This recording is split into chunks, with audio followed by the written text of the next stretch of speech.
I would say so. And in the beginning, when I was younger, and I'm sure this is characterizes a lot of people who are earlier in their career, your instincts can be one thing, but if conventional or the majority's wisdom is another, and you don't have the confidence to stand your ground or be the outlier or be standing firmly in the minority, that's another environment that nurtures fear, because you want to look at conventional wisdom and assume that it's solid, assume that popular vote actually has some meaning, that consensus has meaning. I think we're trained to do that instinctively. And safety in numbers, I think it's very human.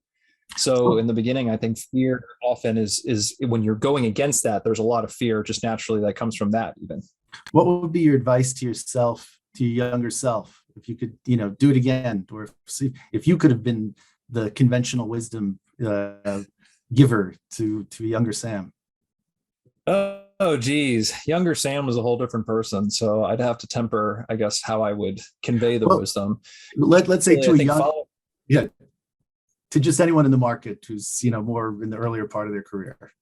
I think the logic I would say now that you and I talk about a lot in the podcast is that whether conventional wisdom is right or wrong is irrelevant, actually, because your unhappiness, if you're putting yourself in a situation professionally that makes you unhappy, it's untenable. I think I would tell people, do not expect to be unhappy, or do not accept unhappiness as the status quo in your personal or professional lives. Because once you start to accept unhappiness or discontent as the status quo and you justify it for a variety of reasons, that's where your life becomes sustainably unhappy.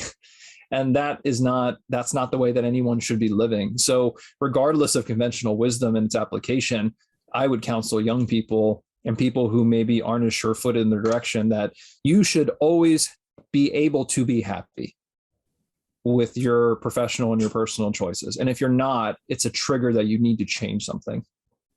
I also want to comment on what you just said about listening to conventional wisdom and what people are telling you to do.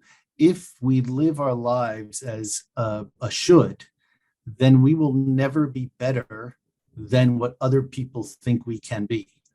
And we will never tap into our unique energy that would make us self-actualized to contribute to the world that which we have the unique capability to contribute. So the inherently conventional wisdom will always be a constraint against self-actualization.